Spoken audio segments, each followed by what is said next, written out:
Hello दोस्तों, welcome. इस video में हम कक्षा 9 गणित के पहले चैप्टर संख्या पद्धति इसकी प्रश्नावली 1.4 करेंगे। इस प्रश्नावली में कुल मिलाकर 5 प्रश्न है। इस सभी प्रश्नों को इस वीडियो में हम करेंगे। इस चैप्टर के बाकी वीडियोस के लिए डिस्क्रिप्शन बॉक्स में प्लेलिस्ट चेक करें। चैनल को ज़रूर सब्सक्राइब करें और अपने दोस्तों के साथ ये वीडियो ज़रूर शेयर करें। तो शुरू करते हैं इन क्वेश्चंस को करना वन बाय वन। पहला क्वेश्चन आप अपने सामने देख सकते हैं। बताइए नीचे दी हुई संख्याओं में से कौन सी परमेय है, कौन सी अपरिमेय है। तो देखिए, ऐसी संख्या जिनका रूट, जिनका वर्गमूल पूरा पूरा नहीं आता है, वो अपरिमेय संख्या होती हैं। तो यानी जैसे अगर मैं कहूँ √2 ये एक अपरिमेय संख्या है क्योंकि इसका वर्गमूल पूरा पूरा नहीं आता है।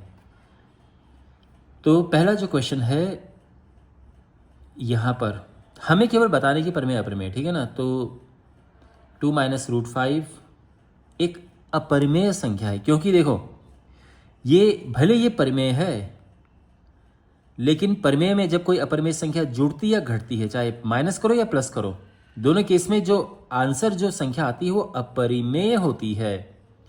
तो हम ये कहेंगे कि यह एक अपरिमेय संख्या है।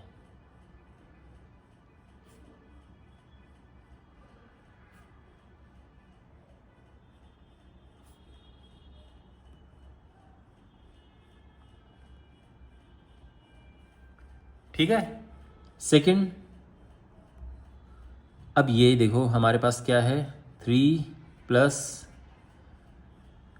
ये वर्गमूल में है 23 माइनस ये।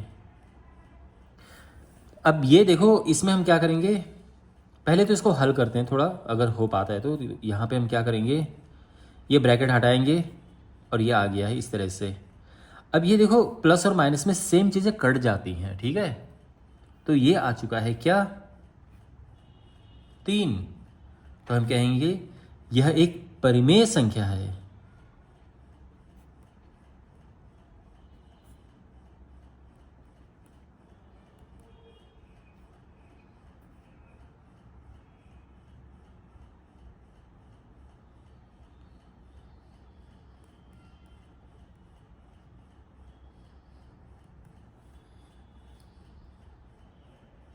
यहाँ तक समझ आ गया, ये दोनों हो गए हैं।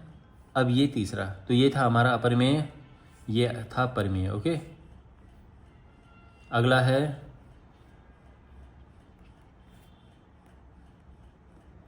2√7/7√7।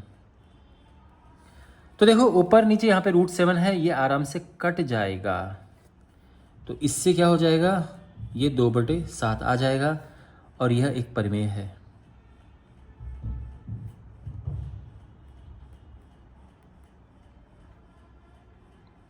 ठीक है ना।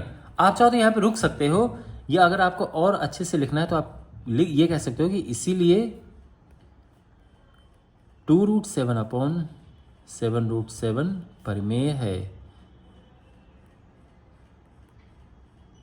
या तो परिमेय है लिखो, या फिर ये लिखो एक परिमेय संख्या है, दोनों बात एक ही है। ओके,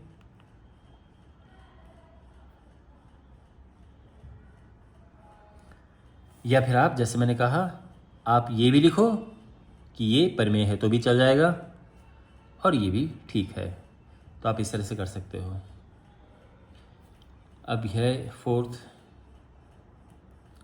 1/√2। तो ये क्या है, ये अपरिमेय है।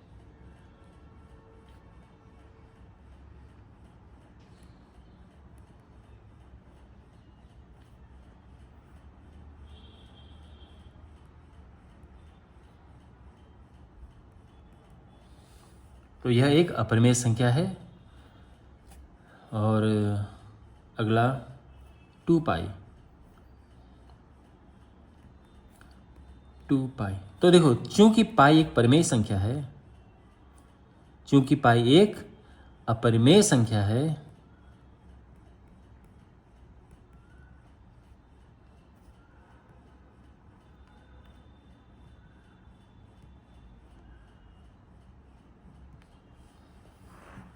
तो अपरिमेय में किसी भी परिमेय का जब गुणा करते हैं तो वो संख्या अपरिमेय ही रहती है। तो इसीलिए 2π भी एक अपरिमेय संख्या है।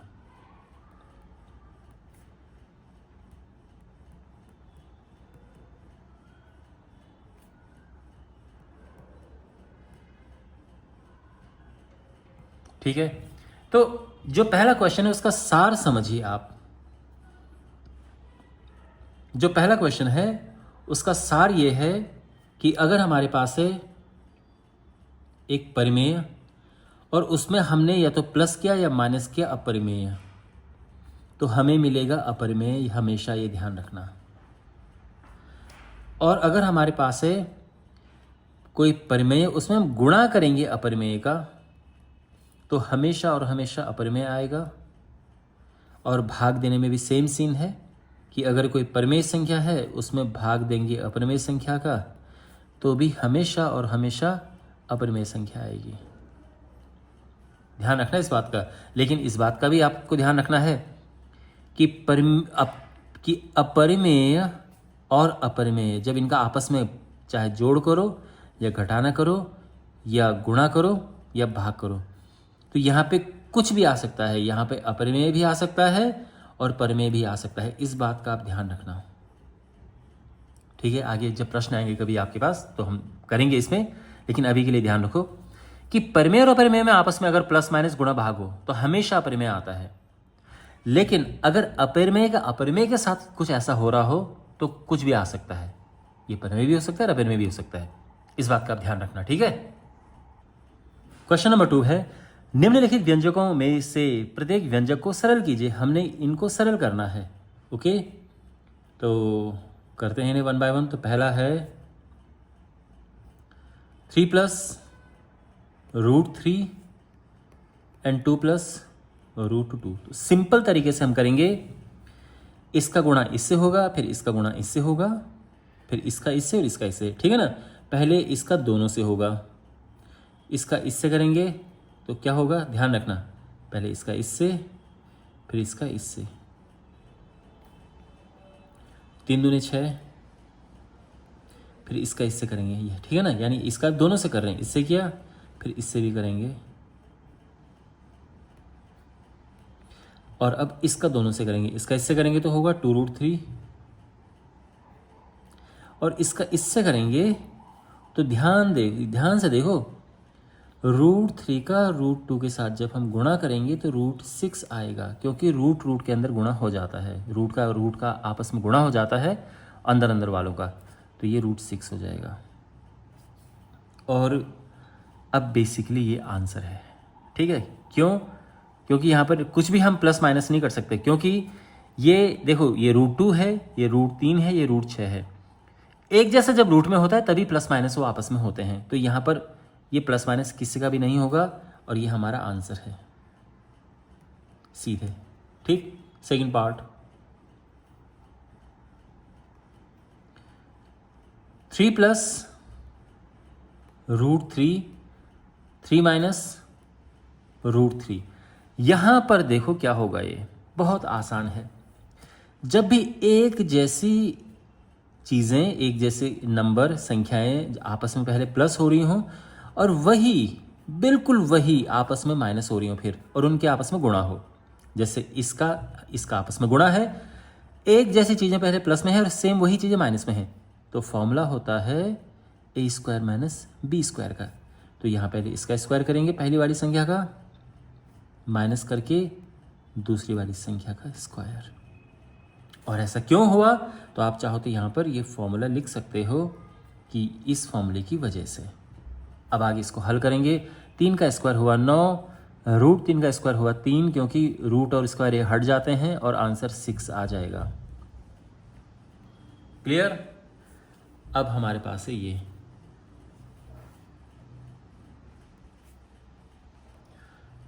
√5 + √2 का होल स्क्वायर। क्या होगा ये देखो, तो यहाँ पे a + b के वर्ग का फॉर्मूला लगेगा, a + b के होल स्क्वायर का फॉर्मूला है ना, दिख रहा है ये क्या होता है, ये a² + b² + 2ab। ये ध्यान में रखना, वही अप्लाई करेंगे। तो पहले इसका स्क्वायर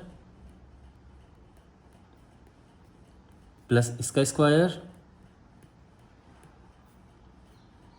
प्लस 2 × दिस, यानी 2 इंटू रूट 5 गुणा रूट 2। समझ आ गया ना, सिंपल ये फॉर्मूला हमने लगाया। तो इसका कारण भी हम यहाँ पे लिख सकते हैं क्योंकि ये है इसीलिए हमने लगाया। देखो इसका वर्ग करेंगे तो रूट से और ये वर्ग हट जाएगा तो ये 5 आएगा।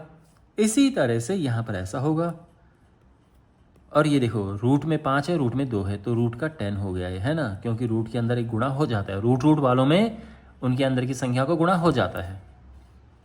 तो ये हुआ 7 और ये हुआ 2 रूट 10 है ना। देखो 5 और 7 तो ठीक है, ये आ गया। अब इसका अलग बात है, आपस में प्लस नहीं होगा, ठीक है ना।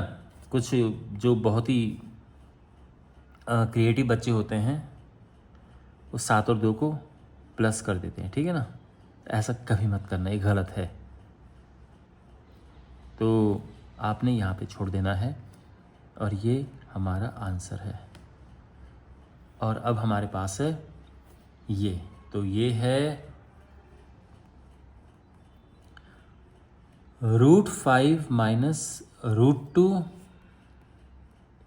Root 5 plus root 2, root 5 minus root 2, root 5 plus root 2। Root में अब देखो यहाँ पे वही बात है जो यहाँ पे थी, बस ये कि यहाँ माइनस बाद में है, प्लस पहले था, और यहाँ पे माइनस पहले और प्लस बाद में। बट बात तो एक ही है।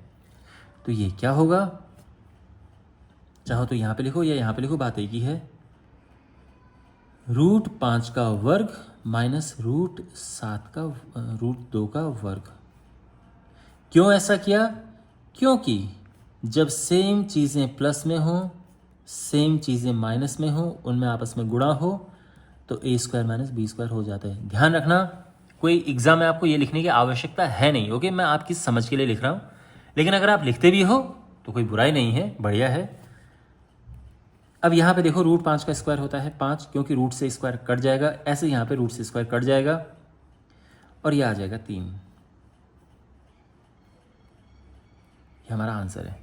तो जब सेम चीज़ें एक बार माइनस एक बार प्लस हो, आपस में गुणा हो, तो पहली का स्क्वायर माइनस दूसरे का स्क्वायर इस तरह से आ जाता है ना। पहली का स्क्वायर माइनस दूसरे का स्क्वायर, तो इस तरह से इसका आंसर आएगा। आई होप आपको ये समझ आया होगा। क्वेश्चन नंबर 3 है, आपको याद होगा कि पाई को एक वृत्त की परिधि और उसके व्यास के अनुपात से परिभाषित किया जाता है।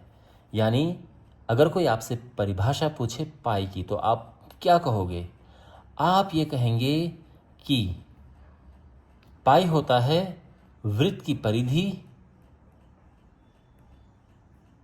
और वृत्त के व्यास का अनुपात। ये पाई की बहुत सिंपल परिभाषा है, ये याद रखना, ओके। अब बात ये है, वो ये कह रहा है कि देखो, कहते तो हैं कि जो पाई है, यानी अब यहां पर क्या बात कही गई है ये समझो। इस प्रश्न में क्या कहा गया है कि पाई है C/D, यानी परिधि बटे व्यास। और ऐसा कहा जाता है कि अगर कोई संख्या भिन्न में है तो वो परिमेय होती है।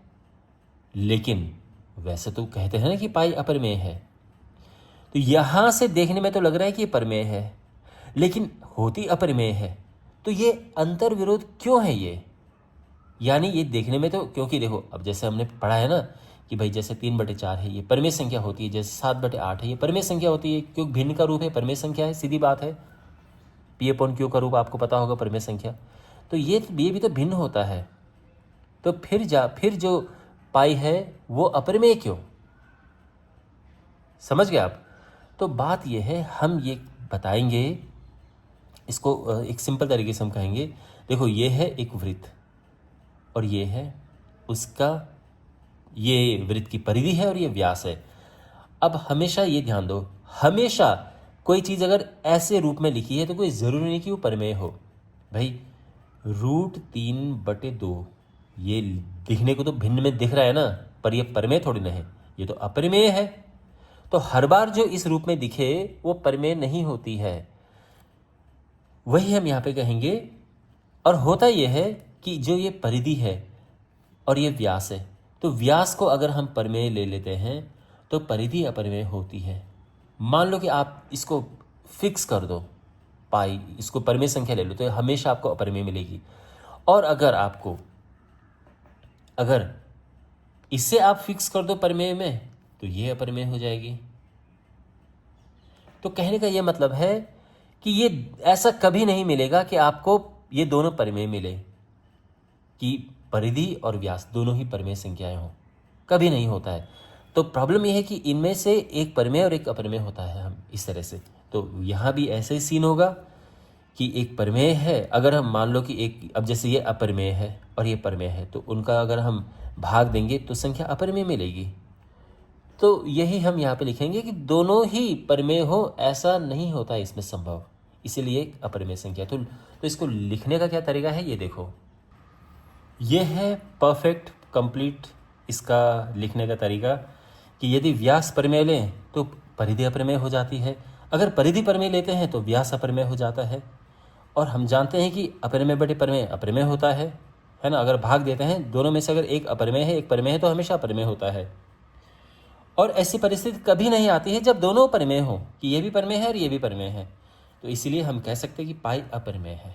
भले दिखने में लग रहा है कि ये भिन्न है, पर क्या फ़ायदा है इसका, ये परिमेय कैसे होगा जब जब इनमें से एक अपरिमेय और एक परिमेय है, सीधी बात है। तो आई होप आपको समझ आया होगा। क्वेश्चन नंबर 4 है, और इसमें हमने संख्या रेखा पर रूट 9.3 को निरूपित करना है। तो कैसे करें देखो। तो यहाँ पर क्या है, एग्जाम में आपके पास केवल बनाने को आता है फिगर, चरण नहीं पूछे जाते हैं। लेकिन अगर पूछे जाएं इसके जो चरण होते हैं, इसके जो स्टेप होते हैं, तो मैं सामने आपके स्टेप आते रहेंगे। आप अगर एग्जाम में चरण पूछे जाए तो आप इनको लिख देना साथ में, ठीक है। ओके, तो शुरू करते हैं। तो सबसे पहले क्या करना है, एक रेखाखंड हम खींचेंगे जो कि 9.3 सेंटीमीटर लंबा हो। तो 9.3 सेंटीमीटर लंबा हम एक रेखाखंड खींचेंगे, ये हो गया, ठीक है ना। इसको हम नाम दे देंगे ए बी। ये है 9.3। क्लियर। अब इसमें 1 और सेंटीमीटर आगे हम खींचते हैं, तो इसमें 1 सेंटीमीटर और हम आगे खींचेंगे, 9.3 ये था, और 1 और सेंटीमीटर आगे। तो ये बी है और ये हो गया सी, ठीक है। देखो फिगर अच्छा दिखे तो इसमें मैं थोड़ा सहारा लूँगा स्केच वगैरह से बनाने का, क्योंकि पेंसिल से बनाऊंगा तो प्रॉपरली दिखेगा नहीं आपको। ओके, तो ये 9.3 यहाँ से यहाँ तक है और 1 यहाँ से यहाँ तक है, ठीक है।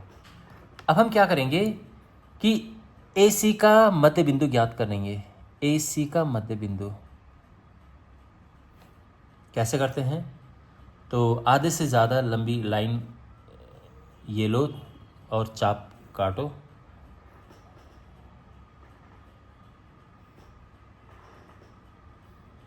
तो हमने क्या किया, ये ऐसे करके, और इनको अगर हम मिलाएंगे तो हमें मिल जाएगा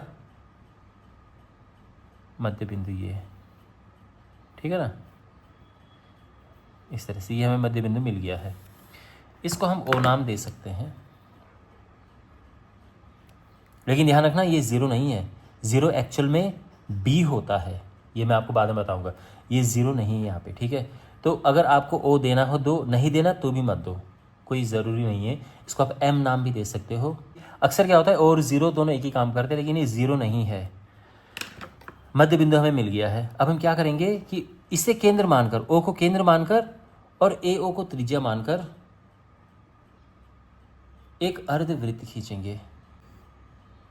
ये हमने एक अर्धवृत्त खींचा, परफेक्ट हो गया यहाँ तक। अब आगे समझिए आप। अब क्या करेंगे हम कि बी से एक लंब खींचेंगे जो कि इसे काटेगा। तो हम क्या करेंगे कि बी से लंब खींचेंगे। तो लंब कैसे बनाते हैं, 90 अंश का कोण, ठीक है ना। तो जैसे बनता है 90 अंश का कोण, ये हुआ, फिर यहाँ से ये कट किया, ये कट किया,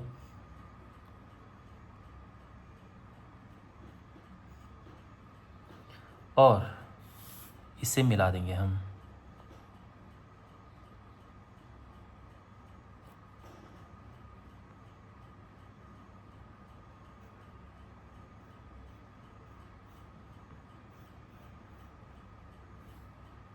ओके। और ये इसने इसको काटा इस पे, ये है डी, इस पे काटा, ओके, ये डी है। तो जो बी से लेके डी तक है एक्चुअल में यही है वर्गमूल 9.3 बी डी, ये है। लेकिन हवा में तो हमने इसको निरूपित नहीं करना है, हमने इस लाइन पर करना है। इसके लिए हम क्या करेंगे, इस लाइन को और आगे बढ़ाएंगे। लेकिन ये याद रखना कि बी शून्य था, ये याद रखना, ठीक है ना। तो इस लाइन को हम और आगे करेंगे। पहले तो बिल्कुल जो ये लाइन आ रही है यही लाइन आगे जाएगी। लेकिन ध्यान रखना बी है 0, सी है 1, और इसके आगे फिर ये 2, फिर ये 3, फिर ये 4, और इस तरह से ये आगे है ना। मतलब ये 0 है, ये सी 1 है, फिर ये 2 है, ये 3 है, ये 4 है, इस तरह से जैसे संख्या रेखा होती है। अब कैसे इसको यहाँ पर लेके आए, तो हम क्या करेंगे, इसको केंद्र मानकर और बी डी को त्रिज्या मानकर एक चाप खींचेंगे।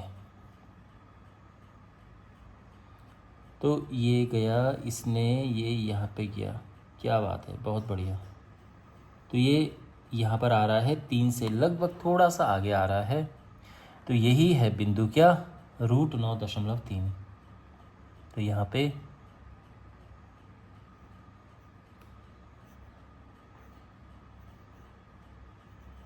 वैसे भी अगर आप देखोगे तो 9 का वर्गमूल 3 होता है और उससे थोड़ा सा आगे है, यानी एकदम परफेक्ट आ रहा है ये। और इस तरह से ये संख्या रेखा पर निरूपित हो गया है।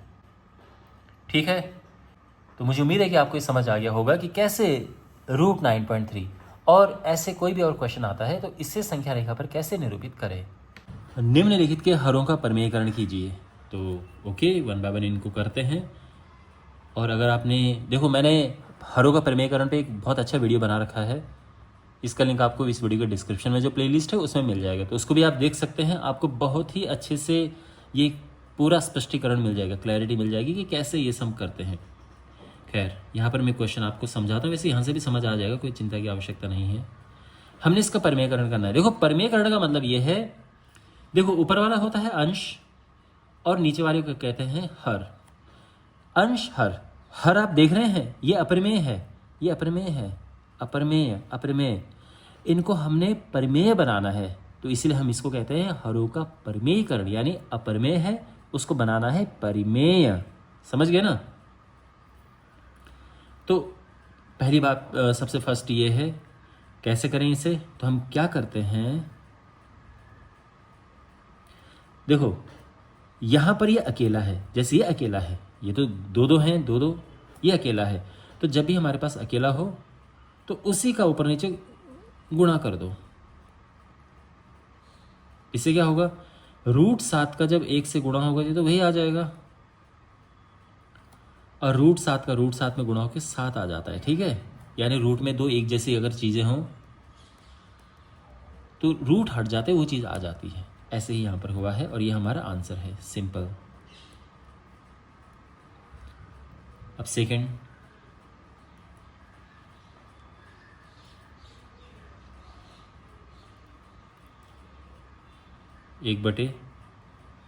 √7 माइनस √6। अब देखो, जिनमें दो दो हैं, जैसे तीनों ऐसे हैं जिनमें नीचे दो दो हैं, तो जब ऐसे होता है कि ये दो दो हों तो क्या करना होता है, देखो हम ये लिखते हैं। तो इसमें हम कैसे इसे हम इसका परिमेयकरण करते हैं हर का। तो जो भी चिन्ह बीच में होता है उसका विपरीत चिन्ह यहाँ पे होना चाहिए।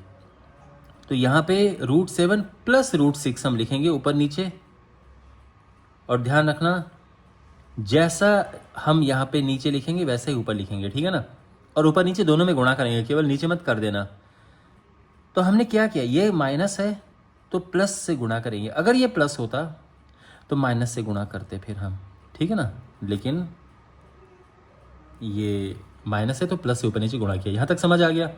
अब आगे देखो, अब ये क्या होगा, तो इसका गुणा हम 1 से करेंगे तो वही आएगा, √7 प्लस √6। नीचे ध्यान रखना, हमेशा आपके पास जब भी आप परिमेयकरण करेंगे तो हमेशा आपके पास एक रूप बनेगा। क्या?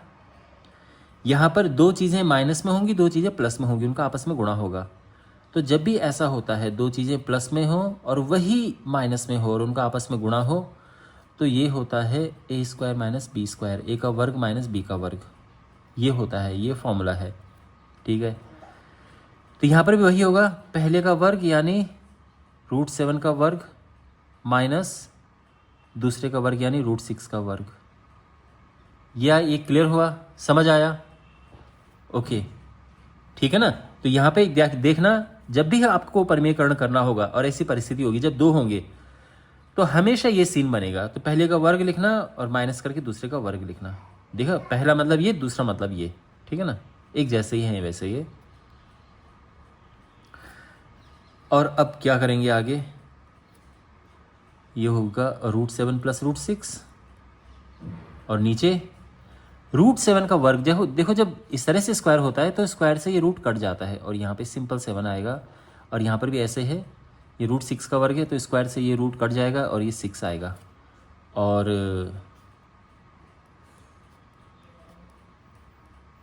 सात में से 6 गया 1, और आप जानते हैं नीचे अगर हम 1 लिखें तो उसका ऐसा कोई यूज़ है नहीं, तो हम हटा देते हैं, ठीक है। हर में अगर जो 1 है वो हटा देते हैं और ये हमारा आंसर आ गया।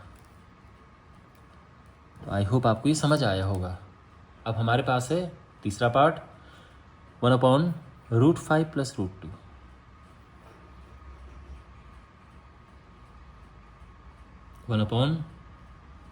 √5 प्लस √2। ओके, तो अब जैसे कि मैंने आपको पिछले क्वेश्चन में बताया, हम क्या करते हैं, जो ये चिन्ह है उसका विपरीत यहां पर लेते हैं। तो ये प्लस है तो माइनस लेंगे, √5 माइनस √2। ओके, तो क्या होगा? तो देखो, इसका 1 के साथ गुणा हो रहा है, ये तो वही आएगा, √5 माइनस √2। लेकिन नीचे देखो, दो चीज़ें प्लस में और वही चीज़ें आपस में माइनस हो रही हैं। तो हमेशा जैसे मैंने कहा यहाँ पर ऐसा होगा कि पहले का स्क्वायर करो, फिर माइनस करके, हमेशा माइनस होगा ध्यान रखना, और दूसरे का स्क्वायर करो, सिंपल। तो ये हो जाएगा √5 माइनस √2 अपॉन √5 का वर्ग करेंगे तो 5 आएगा, क्योंकि रूट से ये स्क्वायर कट जाता है। और सेम यहाँ पर होगा, और ये आ जाएगा √5 माइनस √2 अपॉन 3, और ये हमारा आंसर है, ठीक है। तो आई होप आपको समझ आया होगा। Next, 1/√7 minus 2।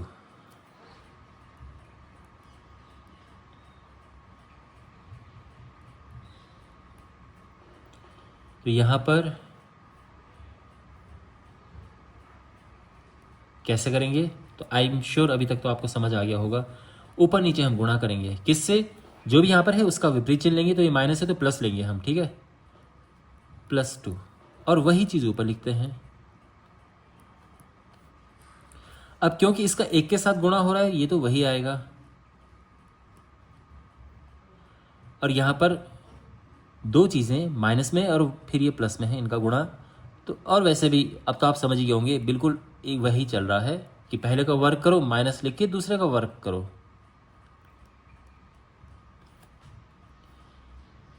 तो √7 प्लस 2, √7 का वर्ग होता है 7 और 2 का स्क्वायर होता है 4। तो 7 में से 4 गया 3, है ना। तो ये होगा 3 √7 प्लस 2, इस तरह से, और ये हमारा आंसर है। तो मुझे उम्मीद है कि आपको ये सभी पार्ट समझ आ गए होंगे। और इसी के साथ ये वीडियो समाप्त होता है। मुझे उम्मीद है कि आपको सभी क्वेश्चंस अच्छे से समझ आए होंगे। इस चैप्टर के बाकी वीडियोस के लिए डिस्क्रिप्शन बॉक्स में प्लेलिस्ट चेक करें, चैनल को सब्सक्राइब करें और वीडियोस को अपने दोस्तों के साथ में ज़रूर शेयर करें। तो मिलते हैं अगले वीडियो में। Take care.